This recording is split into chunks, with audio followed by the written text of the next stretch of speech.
tey dañoo collectif Mbourkat dañoo woote woon assemblée générale doon waxtaan ci tolluwaayu liggéey bi ndax ba ñu gëjee def assemblée léegi yàlla def na presque def na 1 an ndax le 12 la woon boobaak léegi nag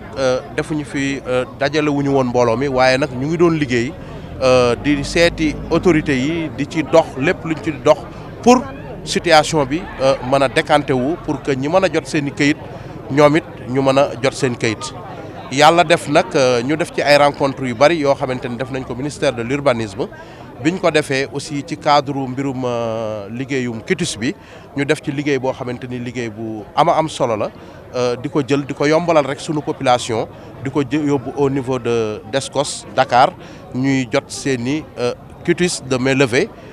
waaye di ko def rek bénévolement boo xam ni da nga koy liggéeyal sa population maanaam amul fay amul dara yoo xamante ni bi ñu def ci lu liggéey bu mucc ayib yàlla def nag ñu def benn jamono le ministre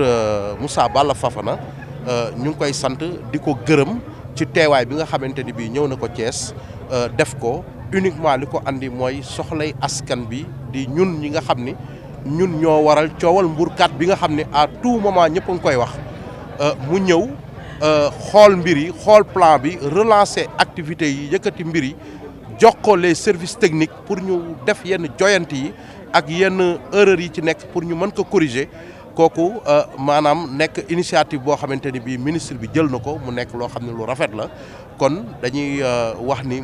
monsieur le ministre de l'urbanisme Moussa Balla Fafana ñun population Mbourkat ñu ngi lay jaajëfal di la kontaane bu baax ci li nga xam ni def nga ko ci taxaw bi nga xam ni dossier Mbourkat am na lu yàgg te demul nga ñëw relancer ko et tout wax ci kàddu yi nga ci wax ñu dégg ko ñun ñëpp kon monsieur le ministre ñu ngi lay jaajëfal waaye balaa ñuy romb nag dinañu jaajëfal monsieur Mbaye Dia nekk un frère bokk ci ñun yàlla def mu nekk honorable député Amadou Mbaye Dia sonnoon ci Mbourkat et tout mu dem ba assemblée nationale plaider fa dossier bi def fa acte bu rafet loolu aussi vraiment ñun waa Mbourkat reconnaissant nañ ko gis nañ ko ndax moom dafa bokk ci ñun kon monsieur le honorable député Amadou Mbaye ñu ngi lay jaajëfal di la kontaane di la wax ni taxawaay boobu ñun population Mbourkat loolu rek la ñuy xaar ci yow te gis nañ ko te yaa ngi koy doxee kon vraiment ñu ngi lay vraiment kontaane bu baax di jaajëfal aussi le gouverneur de la région ndax moom bi ko yàlla defee andi ko ci région bi mu ñëw wax dëgg yàlla dafa am benn taxawaay boo xamante ni da koo am parce que dafa ñu woo xamal ñu yéen waa Mbourkat les ayants droit lépp loo xamante ni am ngeen ko fa di ngeen ko jot rassurer ñu dalal suñu xel bu baax a baax te lu ñu dem ci bureau am toog di ko expliquer di ko jooy muy ay tolof-tolof wala muy ay jafe-jafe moom automatiquement da ciy réagir à 100% jàppaleñ ci tetteñ ci ànd ceeg yërmande di wax ni sax bu ma sañoon Thiès waa bu nekk sax dina am benn kër kon kooku yéene la boo xamante ni bi monsieur le gouverneur de la région am na ko ci population Mbourkat bu baax a baax waaw non yéex na parce que xam nga lu tax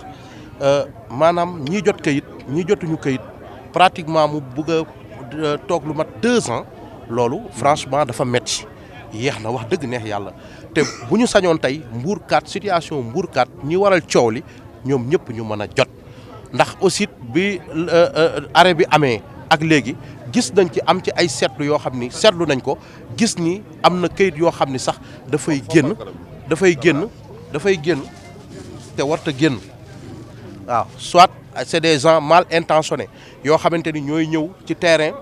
andi seen i acte de vente identifié wu ni ñoom ñoo fa def lañ fa defoon te defuñu fa woon dara kayit bi génn ñuy ay nit ñoo xamante ne ay borom doole lañu wala ay xame wala dara loolee yëpp nag ñu ngi alerté képp koo xamante ni jël nga yëfu jàmbur loo xamante ni yow waroo ko woon a jël ak yooyu na la leer ni na nga ko jël nga delloo ko parce que fii dafa am ay réalité ay nit la ñoo xam ni seen kër dañ koo toj ñii tàggu woon sax fa ñu dëkk bay waaj a tuxu seen kër ñu xëy benn suba teel 2021 ñu rasé ko def ko 0 ñooñu ba tey ñu ngi ci guddi gu bët satagul ñooñu ku leen yërëmul waratoo dem sax ñu lay jaay seen alal wala ñu lay jox seen alal nga koy jël non gis dañ koy non bariwuñu maanaam ñu ngi gis daal maanaam gisaguñu ci loo xamante ni lu bëree bëri la mais am na luñ ci gis à notre niveau parce que ki yor. ma ne yéen ci collectif bi. waaw concerné wu ci loolu ñaata lañu. bon loolu parce que presque 1000 et quelques personnes yoo xam ne jotaguñ seen i kayit fii kon bari na kon li ngay gis mooy boo gisee benn boo xamante ni bii xamoo naka la demee wala nga gis koo xam day jóge benn samba buy jóge fële ñëw ci terrain wu jàmbur di fa créer peine pour def ko fa fii ñun xamante nañu fii ku nekk xam nga ki nga dendool xam nga ku nekk xam nga li nga moom kon côté boobu ñu ngi ci gën a tàllaat état ak vraiment les services techniques ñu gën cee góorgóorlu di jaajëfalaat le receveur des impôts et domaines bi ñu demee ci moom rapproché ko par rapport ak situation yooyu da cee jël ak fermeté wax ci jël ci responsabilité am ba mu mat sëkk xamal nit ñi ku mu bokkal ndey ak baay sax bu defee naka su dul ci noonu dina ko traîner en justice kooku responsabilité la kon le receveur des impôts et domaines ak les services techniques yëpp ñun population yu Mbourkat ñu ngi leen di jaajëfal bu baax a baax ndax taxawaay bi ngeen taxawee rek noonu ngeen war a taxawee parce que bu ngeen taxawaat neneen ñun ñu taxawee neneen am nañu yaakaar bu baax ci li ministre bi wax de jàpp naa ne comme que 4 avril la ñuy defee fii à Thiès jàpp naa ne rangooñu waa Mbourkat yëpp nag ci 4 avril boobu balaa muy ñëw rangooñu waa Mbourkat yëpp day jeex ñu am mbégte xaar président de la république fee ca angle ba lépp luy teeru ko tatagal ko defal ko lépp loo xam ni tey jii noonu la ñuy defal njiit ak kilifa ñu defal ko bu ñu sañoon nag loolu ñu jàppaleñ ci dossier bi boucler ñëpp ñu am seen i këyit ñu am mbégte bu rëy ci loolu nag la ñuy xaar ci suñu état parce que am nañ ci loolu yaakaar ndax liñ ñu jot a tegagu suñu loxo yëpp gis nañ ni wax dëgg neex yàlla xel dal na ci. C'est un moment vraiment de salutation, de remerciement et de prière à l'endroit, n'est-ce pas, de nos défunts qui étaient là, qui ont combattu à nos côtés. Et pas longtemps, il y a un des notables qui a quand même qui a disparu. Nous prions pour le repos éternel de son âme. Des remerciements à l'endroit, n'est-ce pas, des organes de presse pour leur disponibilité. Des remerciements à l'endroit des autorités territoriales. À la tête des remerciements, nous avons le gouverneur de la République, de la région, le préfet, les autorités techniques, n'est-ce pas, urbanisme, cadastre, domaine. Des remerciements à l'endroit également de l'honorable député Mbaïdia, comme l'a si bien dit mon collègue Pape Cissé, pour avoir porté le problème de Mbourkat au niveau de l'hémicycle. Des remerciements également à l'endroit des maires des communes de Thiès Ouest, Thiès Est et Thiès Nord. Des remerciements infinis également à l'endroit des populations de Mbourkat qui continuent à avoir confiance à ce collectif, de Mbourkat pour porter ce problème à l'autorité, n'est-ce pas, compétente. Nous avons formulé également des prières pour qu'il y ait quand même une paix éternelle dans ce lieu mythique qui aujourd'hui, n'est-ce pas, taraude l'esprit de certains. Voilà pourquoi nous avons également mobilisé l'ensemble des populations pour ça. Le ministre de la République de l'urbanisme, Bala Moussa Fofana, était là ces derniers jours. C'est juste pour communiquer avec, n'est-ce pas, les populations de Mbourkat, apaiser les populations. Et avant de descendre sur le site, nous avons quand même ensemble assisté, le collectif a assisté à la rencontre qui a eu lieu à la gouvernance avant de descendre, n'est-ce pas, sur le site. Et il a rassuré, j'avoue, qu'il a rassuré les populations. Nous avons pris au mot ces recommandations, les instructions qu'il avait données aux autorités compétentes pour qu'ils puissent gérer cette question définitivement. Franchement, ce problème, comme je le disais tout à l'heure, c'est un problème, sincèrement parlé, qui nous empêche de mener convenablement nos activités. Et nous comptons sur ces autorités pour qu'on tourne cette page, n'est-ce pas, de l'histoire de Mbourkat. Mbourkat, aujourd'hui, est au niveau de l'international. Moi, je ne parle même pas au niveau national.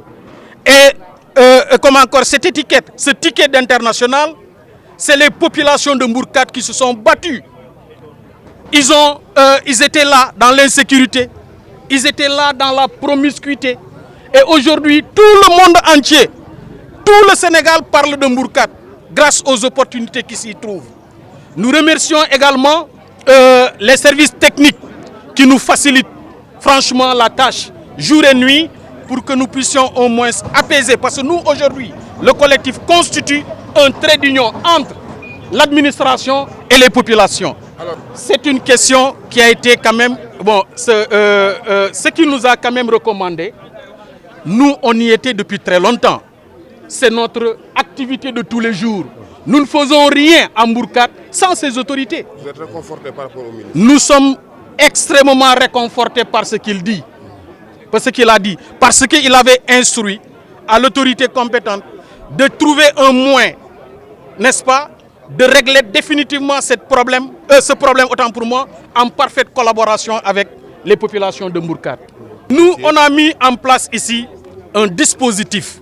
de suivi. Ce dispositif de suivi-là est constitué par les populations de Mbourkat. Mon collègue venait de le dire tout à l'heure, qu'à Mbourkat, tout le monde se connaît. Nous nous connaissons parfaitement. Personne ne peut rien faire ici à notre insu. Nous sommes soudés et nous resterons soudés pour l'intérêt des populations. Voilà. Soudés et vigilants pour l'intérêt, n'est-ce pas, des populations de Mbourkat. Bon, cette lenteur, toujours, a sa raison d'être. L'administration, le temps de l'administration, peut-être quelque part, n'est pas le temps des populations. Parce qu'il y a des réalités que l'administration veut quand même cerner pour mieux satisfaire la demande des populations. Voilà pourquoi nous allons souffrir à attendre, et nous attendrons pour qu'il y ait quand même zéro revendication, n'est-ce pas, à l'issue de tout ce travail qui a été quand même dédié aux autorités compétentes. Nous serons réjouis de l'accueillir à Mbourkat. Mbourkat a tout le temps accueilli, n'est-ce pas, en pompe les autorités de ce pays. Nous souhaiterons, n'est-ce pas, l'accueillir en pompe, si toutefois que, n'est-ce pas, ce problème-là verra le jour. Voilà. Donc, sincèrement parlé, nous sommes prêts à l'accueillir à bras très ouverts et nous demandons, n'est-ce pas, aux autorités de respecter les instructions du ministre de l'Urbanisme. L'accueil avec zéro problème. C'est ce que nous souhaitons.